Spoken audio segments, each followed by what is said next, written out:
पहले मैं चाहता हूं कि एक बार फिर से आप जोरदार तालियों के साथ हमारे खास मेहमानों का स्वागत करें। सत्र का नाम संकट से निकलेगा समाधान। अब संकट कैसा है वो कुछ आप ठीक इस समय पीछे दृश्य देख भी रहे होंगे कि कितना बड़ा संकट है, और पहाड़ से लेकर मैदान तक हालात बहुत ख़राब दिखाई दिए। और हरदीप जी, सबसे पहला सवाल यही कि इस संकट से समाधान निकलेगा कैसा और कितना बड़ा संकट है, क्या समझ रहे हैं आप? देखो, 1988 के बाद सबसे बड़ा अब ये नुकसान हुआ, बहुत बड़ी बाढ़ आई है पंजाब में। तो उस टाइम भी बहुत सारा नुकसान हुआ था। इस बार भी बहुत बड़ा संकट पंजाब में आया है। तो बहुत ज़्यादा बारिश होने के कारण हिमाचल में बारिश हुई, पंजाब में हुई, हिमाचल से पानी आया, पंजाब में नुकसान हुआ। मतलब 2300 गांव जो इस बाढ़ से प्रभावित हुए हैं, बहुत नुकसान हुआ लोगों का। और अभी तक भी पानी भरा पड़ा है। 20 लाख लोग इस बाढ़ से प्रभावित हो चुके हैं। 7 लाख लोग बेघर हो चुके हैं। तो इससे पंजाब से, जैसे आपने पूछा, निकलेंगे कैसे। पंजाब गुरुओं पीरों की धरती है। शुरू से ही जब किसी भी देश में, किसी भी स्टेट में, किसी भी कंट्री में कोई आफत आई है तो पंजाबियों ने आगे बढ़कर हिस्सा लिया। तो इस बार भी भगवान की कृपा से, क्योंकि भगवान की भेजी हुई ये आफत है, कुदरती मार है, तो निकालने वाला भी भगवान है। लेकिन हम पूरी कोशिश से, मुख्यमंत्री सरदार भगवंत सिंह मान जी पहले दिन से ही, पूरी सरकार, पूरी पार्टी इस बाढ़ में लोगों की हेल्प करने के लिए, हम न्यूज़ में भी देखते होंगे कि दिन रात एक कर रहे हैं। तो अभी मुख्यमंत्री साहब ने मिशन चढ़ती कला बनाया। उसमें पूरे देश के लोगों को बेनती की है कि punjab.rangla.gov.in में आप अच्छी तरह देख सकते हैं, अपना सहयोग डाल सकते हैं। इसमें केंद्र सरकार से मांग करी थी कि 20,000 करोड़ जो पंजाब को मिले, पंजाब के किसानों को, पंजाब के उस पीड़ित लोगों की मदद हेल्प कर सकें। तो केंद्र ने, मोदी जी पंजाब आए थे, प्रधानमंत्री जी नरेंद्र मोदी जी पंजाब आए। तो उन्होंने खुद बोला कि हिमाचल से ज़्यादा नुकसान पंजाब का हुआ। हिमाचल में भी बहुत नुकसान हुआ है, पंजाब का बहुत ज़्यादा नुकसान हुआ है। तो उन्होंने बोला कि मैं 1600 करोड़ रुपया अपनी रिलीफ फंड दे रहा हूँ पंजाब को। तो मैंने उस टाइम भी खड़ा होकर रिक्वेस्ट करी थी पीएम साहब कि पंजाब का बहुत ज़्यादा नुकसान हो गया है। तो आप खुद कह रहे हो, तो 1600 करोड़ बहुत कम है, क्योंकि 2300 गांव 1600 करोड़ कैसे बांटेंगे। 70-70, 80-80 लाख आएगा तो नुकसान करोड़ों को है, हज़ारों करोड़ों का नुकसान है। कितने करोड़ की आवश्यकता है? 13,800 करोड़ का भी जैसे शुरुआत में अंदाजन हुआ है। अभी जैसे जैसे पानी कम हो रहा है उसका नुकसान, जैसे अभी स्पेशल गोदावरी होगी, लोगों के घरों में जाकर अभी अफसर साहबान हम खुद लगे हुए हैं सारे। तो जैसे जैसे अभी पानी कम होता जा रहा है, नुकसान बढ़ता जा रहा है। लेकिन आज की डेट में 13,800 करोड़ का नुकसान हुआ है। तो प्रधानमंत्री जी देख कर आए पंजाब से 1600 करोड़ अनाउंस करके आए, उसमें से अभी कुछ नहीं आया। तो हम तो पंजाबी हैं। जब देश की आज़ादी में 80-90% सबसे ज़्यादा योगदान हमने डाला। कहीं भी कोई मुसीबत आती है किसी स्टेट में, किसी कंट्री में, पंजाबी आगे बढ़ते हैं। तो इस मुसीबत भी परमात्मा की कृपा से पूरे देश भर की, पूरी दुनिया में पंजाबी बैठे हुए हैं। उनके लिए ये जो मिशन चढ़ती कला मुख्यमंत्री सरदार भगवंत सिंह मान जी ने बनाया है, तो लोग सहयोग डाल भी रहे हैं, देंगे भी। तो आस है कि इसी से पूरा करेंगे। लेकिन आपका थैंक यू करता हूँ, धन्यवाद करता हूँ कि आज इतने बड़े चैनल में आपने हमें बुलाया। तो शायद हमारी आवाज़ आज प्रधानमंत्री से फिर पहुँचे कि बहुत ज़्यादा नुकसान पंजाब का हुआ है। तो 1600 करोड़ बहुत कम है। तो हज़ारों करोड़ का नुकसान, तो आप 1600 करोड़ दे रहे हो। आप, हम भी इसी देश के वासी हैं, इसी देश के स्टेट पंजाब आती है केंद्र में। तो आपको ये पंजाबियों को इस बार देश की ज़रूरत है। देश के प्रधानमंत्री जी को चाहिए कि अभी जो 1600 करोड़ किया है उसको 16,000 करोड़ करें 1600 तब करोड़ आप जाकर बता रहे हैं कि पंजाब बहुत कम stand है हो और सकता है। बहुत ज़्यादा की आवश्यकता है। बहुत ज़्यादा फर्क है जी। तो यही राजेश जी, अब अगला सवाल आपसे। सवाल ये कि हमने पिछले साल भी हिमाचल में से नमस्कार। देखा और हर साल मानसून के सीज़न में हम देखते हैं कि हिमाचल प्रदेश पर बहुत ज़्यादा बीत रही है। तो ये तैयारियों की कमी है या फिर आपदा ही इतनी बड़ी है कि सारी तैयारियां कम हो जाती हैं उसके सामने? राजीव जी, सबसे पहले तो मैं धन्यवाद करूंगा आज तक का, जिन्होंने ये जो ज्वलंत समस्या है उसको समझा और उसके समाधान पे चर्चा करने के लिए हमें भी इस प्लेटफॉर्म का जो है फिर मौका दिया। जैसा आपने कहा कि समस्या बहुत बड़ी है और जिसकी चपेट में सिर्फ जो पहाड़ी राज्य हैं सिर्फ वो नहीं है, बल्कि उसकी वजह से, जैसे हरदीप जी ने कहा कि हमारे जो प्लेन इलाके हैं, पंजाब है, वहाँ पे भी इस समस्या का जो है वो इफेक्ट पड़ा है। आप सब जानते हैं कि जैसे जैसे प्रदूषण बढ़ रहा है उससे जलवायु परिवर्तन हो रहा है और जलवायु परिवर्तन के कारण जो है ये समस्या पैदा हो रही है। फ्लैश फ्लड की वजह से या हमारे जो बड़ा तेज़ गति से ग्लेशियर पिघल रहे हैं।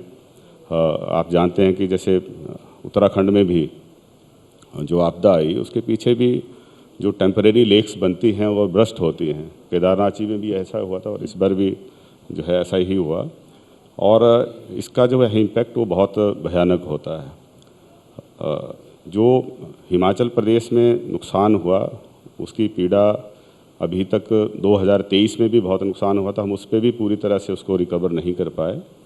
2023 में जो PDNA के तहत पोस्ट डिजास्टर नीड असेसमेंट के जो तय मानक हैं, जो भारत सरकार ने ही तय किए हैं, हमने उनके अनुसार जो अपने क्लेम फाइल किए थे वो 9,200 करोड़ के थे और 2 साल तक हम उसकी स्वीकृति का इंतज़ार करते रहे। 2 साल बाद पिछले महीने हमें जो है उसकी सैंक्शन कन्वे हुई 2,000 करोड़ रुपए की और उसमें सैंक्शन में था कि 500 करोड़ जो है वो हिमाचल सरकार को कंट्रीब्यूट करना है, 1,500 करोड़ जो है वो भारत सरकार देगी। ये 2023 की बात कर रहा हूँ। मतलब 9,000 करोड़ की आवश्यकता है लेकिन मिले 2,000 करोड़ सैंक्शन, आप बता रहे हैं। 9,200 करोड़ की हमने जो भारत सरकार के तय मानक थे, मानकों के अनुसार, PDNA के, उसके अनुसार जो थे वो क्लेम फाइल किए थे, जो मतलब सही थे उनके तय मानकों के अनुसार। और उसमें कोई ऑब्जेक्शन भारत सरकार की तरफ से नहीं कहा कि ये ज़्यादा है कम है इसके बारे में, लेकिन उसकी स्वीकृति जो है हमें 2 साल बाद कन्वे हुई और वो मात्र 2,000 करोड़ की। और 2,000 करोड़ में भी राइडर था कि 1,500 करोड़ भारत सरकार देगी, 500 करोड़ जो है वो हिमाचल सरकार देगी। लेकिन उस 1,500 करोड़ में से भी अभी हमें सिर्फ 400 करोड़ मिले हैं। अब 2 साल जो पहले जो नुकसान हुआ, जब वो बीच में पूरी तरह से उसको हम ठीक नहीं करेंगे, जैसे कहीं लैंडस्लाइड हुआ उसको हम उसकी ट्रीटमेंट नहीं करेंगे, कहीं पर रिटेनिंग वॉल लगाने की जरूरत है, उसको अगर 2 साल तक ओपन रखेंगे तो स्वाभाविक है कि उसका जो है नुकसान बढ़ता जाता है। बाकी जो ये क्लाउड बर्स्ट की बात है, क्लाउड बर्स्ट जो है ये क्लाइमेटिक चेंजेस की वजह से इस साल हमें 50 के करीब जो है क्लाउड बर्स्ट हुए हैं। पहले होते थे लेकिन 1-2 कहीं बरसात में होते थे, इस पर 50 बर्स्ट से ज़्यादा जो है क्लाउड बर्स्ट जो है उसमें नोटिस हुए हैं। और उसमें भी जो हमारा मंडी की सिराज वैली है उसमें लगभग क्लाउड बर्स्ट का जो इम्पैक्ट था वो लोकलाइज ना होने के बजाय जो है लगभग 25 किलोमीटर की लंबाई में जो था वो पूरा जो हिल टॉप उसका रिज था उसके ऊपर फैला हुआ था। तो ये नए फिनोमेना हैं जो हमें इस बार देखने को मिले हैं। लेकिन राजेश जी, तकनीक बहुत बढ़ रही है, हम क्या उस तकनीक का इस्तेमाल नहीं कर रहे हैं? नुकसान ताकि कम से कम हो, ऐसा हो नहीं रहा? नुकसान ठीक है आपकी बात कि ऐसे समय में we are forced to think about innovative solutions and we are doing that। अभी हमने जैसे मेरे पास town and country planning department भी है, हमने उसमें ये तय किया है कि जो TCP की गाइडलाइंस हैं वो सिर्फ प्लानिंग एरिया या हमारे जो स्पेशल एरिया डेवलपमेंट अथॉरिटी के अंडर एरिया आता है, साडा एरिया, या फिर जो ULBs में ही लागू है TCP। लेकिन उससे बाहर का जो एरिया, जो रूरल एरिया है, पंचायतों के अंडर आता है, हमने वहाँ पे भी TCP की गाइडलाइंस लागू हो सकें उसके लिए पंचायती राज विभाग के साथ मिलकर जो है एक गाइडलाइंस जो हैं उसको अप्रूवल दी है। और बहुत जल्दी जो है वो पूरे हिमाचल प्रदेश में उसको लागू करेंगे। और दूसरा जो है, हमने ये फैसला किया है कि जितने भी ये हमारे छोटी रिवर्स हैं या इसको खड़ नाले हैं, उसके आसपास भी कंस्ट्रक्शन जो है अलाउ नहीं करेंगे। बाकी जीआईएस का, स्पेस टेक्नोलॉजी का हम कैसे इस्तेमाल कर सकें, हम उसकी तरफ भी बढ़ रहे हैं। ड्रोन्स का कैसे इस्तेमाल हो सके, इसकी मैपिंग कैसे हो सके, कैसे हम जो है प्रेडिक्टिव मॉडल बना सकें। ठीक है। मेरे पास टेक्निकल एजुकेशन डिपार्टमेंट है, तो हमने ये फैसला लिया है। अभी वो कैबिनेट में जाएगा, लेकिन अपने तौर पे मैंने ये अधिकारियों से कहा है कि हम अगले सेशन से शुरू होने से पहले आईटीआई से लेकर इंजीनियरिंग कॉलेज तक हर लेवल का, चाहे पॉलिटेक्निक की बात है, हम हर इंजीनियरिंग कोर्स, हर ट्रेड से संबंधित हम डिजास्टर मैनेजमेंट में टेक्नोलॉजी का कैसे यूज कर सकें। ठीक है। टेक्नोलॉजी फॉर डिजास्टर मैनेजमेंट, वो कोर्स जो है वो हर लेवल पे होगा, ताकि जो अवेलेबल टेक्नोलॉजी है उसका हम बेहतर इस्तेमाल कर सकें और फ्यूचरिस्टिक हम क्या उसमें इनोवेशन ला सकते हैं उसके बारे में काम कर सकें। और साथ में इससे क्या होगा कि हमारे पास जब जो टेक्निकली डिजास्टर मैनेजमेंट से रिलेटेड टेक्नोलॉजी यूज़ करने के लिए जब हम उनको ट्रेनिंग देंगे, तो हमारे पास पूरे हिमाचल प्रदेश के हर एरिया के कुछ बच्चे जो हैं हमें ट्रेंड मिल जाएंगे, जो who will be well equipped with the technological advancements and technological जो टूल्स अवेलेबल हैं उनको कैसे यूज़ करना है, वो हम एक लेवल की ट्रेनिंग उनको मिल जाएगी। हरदीप जी, पंजाब पर पहले ही कर्जे का बोझ है और अब इतनी बड़ी आपदा, इतनी बड़ी चुनौती, अब आगे का रेस्क्यू प्लान क्या है आपके पास? आगे कैसे बढ़ेगा पंजाब, फलेगा फूलेगा, समृद्ध कैसे होगा? देखो, सबसे पहले जब बाढ़ आई हुई है तब तो सबसे ज़रूरी था सबकी जानें बचानी, उनके डंगरों की जान बचानी, जो गांव अंदर फंसे हुए हैं उनको राशन पानी देना, खाना पीना, उसके भैंस वगैरह के लिए चारा देना। उसके लिए शुरू से पहले दिन से पूरी सरकार, हमारे वर्कर साहबान, एमएलए साहबान, एमपी साहबान, खुद मुख्यमंत्री साहब बाढ़ के अंदर जाकर हर घर के लोगों की जानें बचाई गई। तो जहाँ तक कि हमारे पार्टी सुप्रीमो अरविंद केजरीवाल जी भी गांव-गांव जहाँ बाढ़ आई हुई थी वहाँ पहुँचे, वहाँ राशन पानी का बंदोबस्त किया, उनके चारे का किया, उनको बाहर निकालने का बंदोबस्त किया। तो अभी पानी थोड़ा जैसे जैसे कम हो रहा है तो लोगों के स्पेशल गिरदावरी शुरू हो चुकी है, तो लोगों का नुकसान सामने आ रहा है कि इतने घर चले गए, 20 लाख लोग इस विपदा में झूल रहे हैं, 7 लाख लोग बेघर हो गए।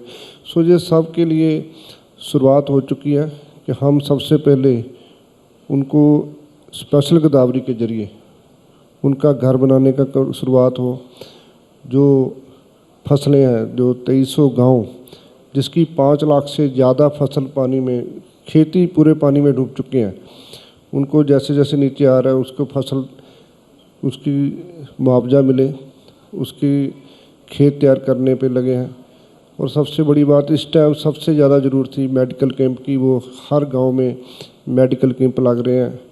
हमारी पार्टी के वर्कर साहबान, एमएलए साहबान खुद साथ में लगकर, क्योंकि गांव में इतने बुरे हाल हो गए आपने जैसे दिखाया, तो पानी, गंदगी, मिट्टी, ढेर सब, गली नालियाँ सब भर गए, 3200 स्कूल ढह गए, 19 कॉलेज ख़त्म हो गए, हॉस्पिटल डिस्पेंसरियों का बहुत नुकसान, मतलब मलबा बन गया।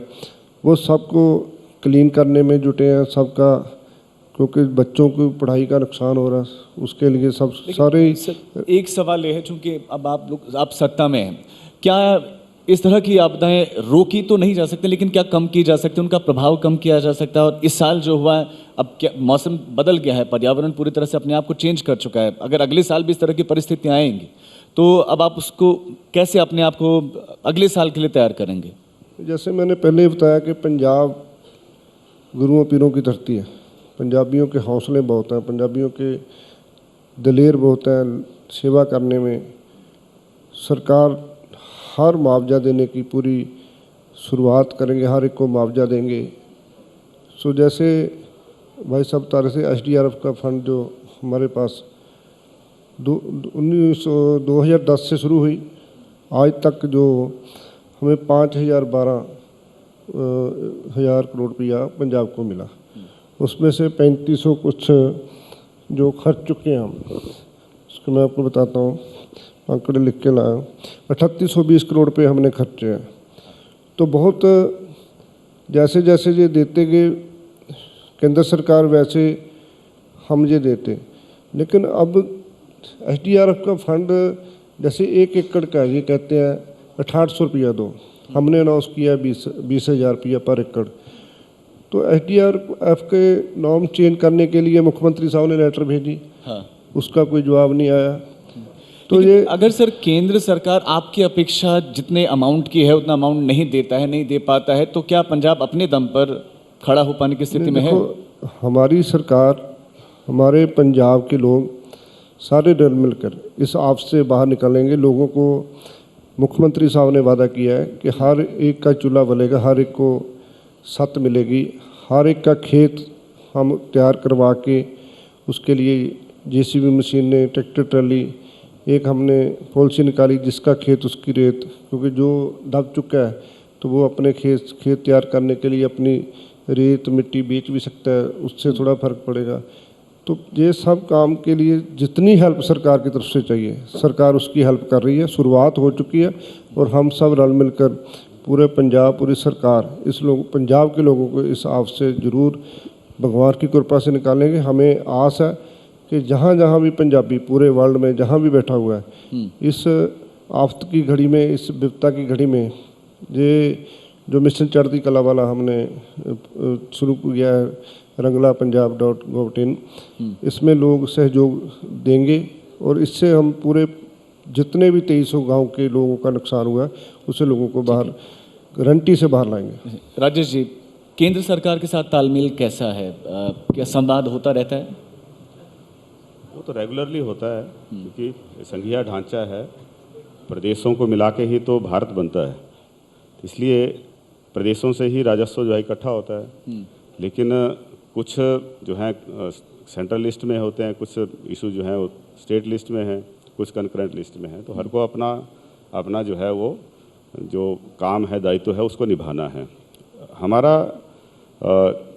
यही गुजारिश रहती है। पीछे हम जीएसटी काउंसिल में भी बहुत सारी स्टेट्स के जो हमारे मिनिस्टर्स थे, उसमें कहा था कि अगर आपदा आती है तो उसमें कम से कम कुछ जो एनवायरमेंटल सेस जो है उसके लगाने की छूट होनी चाहिए, ताकि कुछ जो है ऐसा फंड तैयार किया जाए। ऐसी आपदाएं जो हैं वो रेगुलर फीचर है इंडिया के किसी न किसी पार्ट में आती रहती हैं।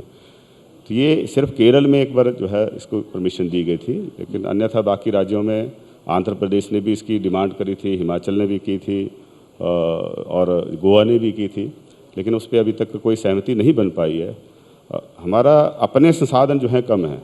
पिछले 2023 में जब हिमाचल प्रदेश में आपदा आई तो हमारे माननीय मुख्यमंत्री श्री सुखविंदर सिंह सुक्खू जी, जो अपने आप एक हम्बल बैकग्राउंड के हैं, उन्होंने लोगों का दर्द समझा और एक बहुत अच्छा राहत पैकेज जो है उसको लोगों को दिया, जहां केंद्र सरकार की तरफ से लगभग 1.5 लाख रुपए उस परिवार को मिलता है जिसका घर जो है पूरी तरह से क्षतिग्रस्त हो जाता है। लेकिन हमने उसको बढ़ाकर 7 लाख रुपए किया, और जो आंशिक तौर पे क्षतिग्रस्त होता है उसके लिए 1 लाख रुपए का मुआवजा तय किया।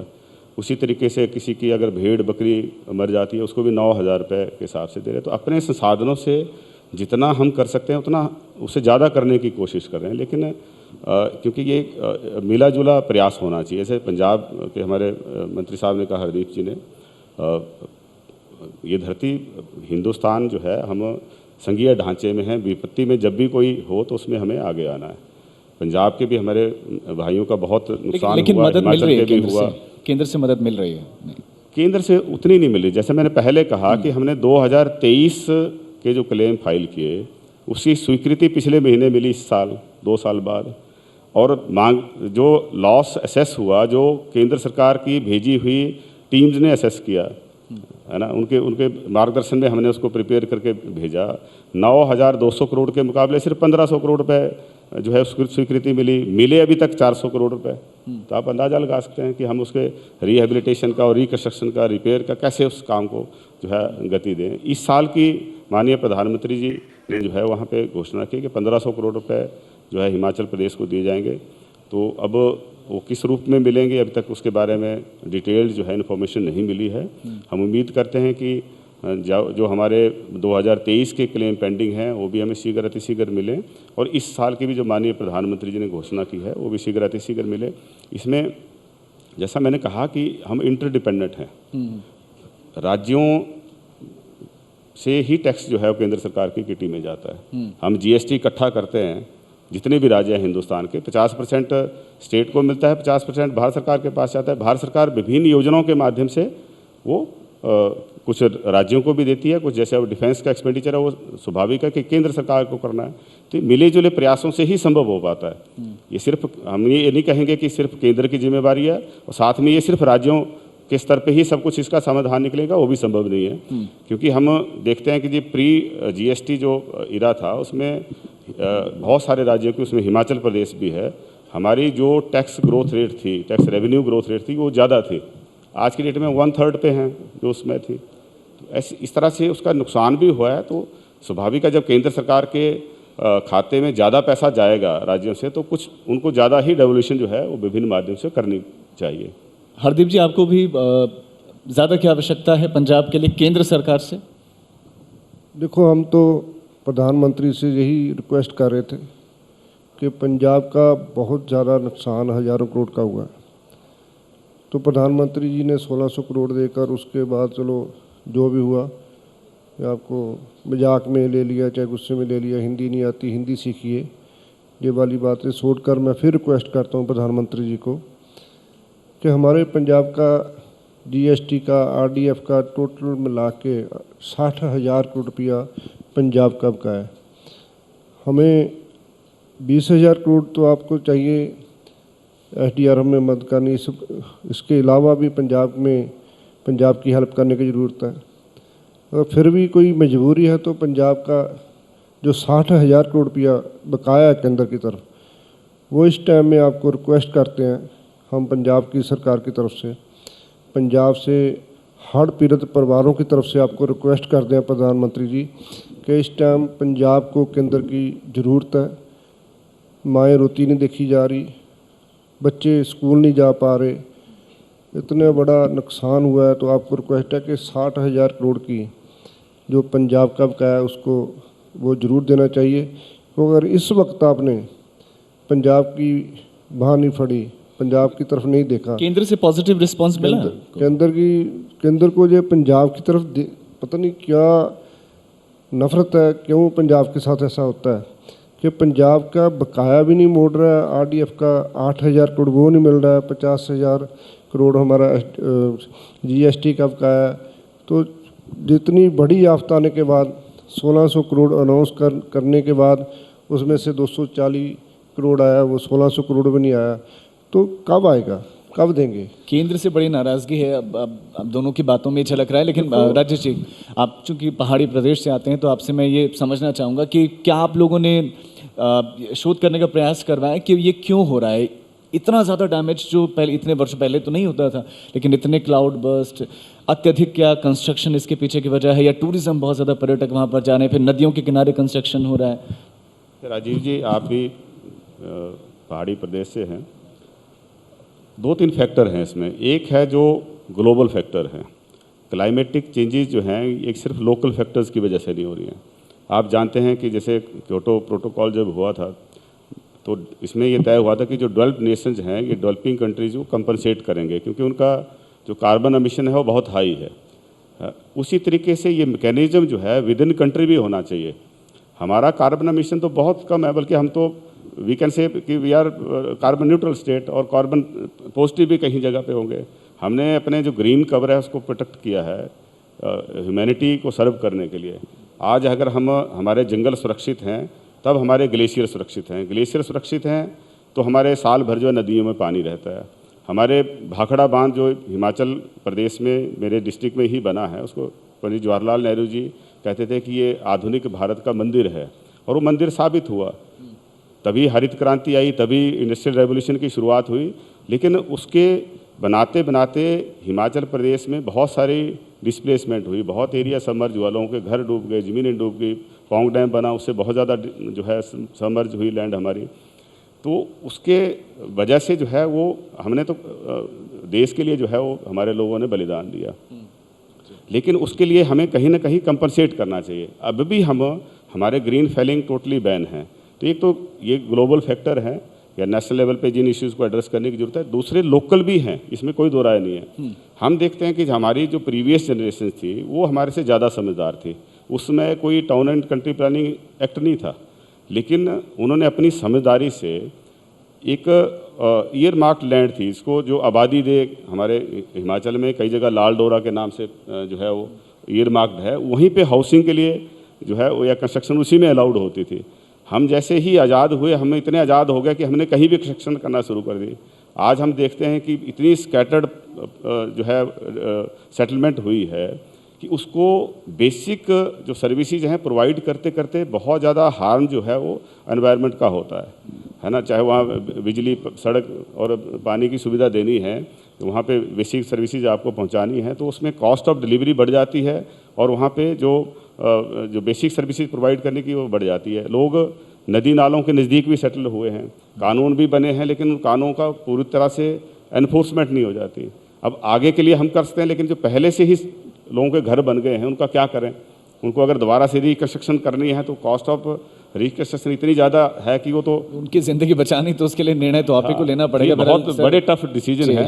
निर्माण भारत समिट का आप लोग हिस्सा बने, हरदीप जी और राजेश जी, बहुत शुक्रिया। एक बार फिर से जोरदार तालियां हो जाए हमारे खास मेहमानों के लिए। बहुत शुक्रिया। बहुत बहुत धन्यवाद राजीव ढोंडियाल जी, थैंक यू वेरी मच।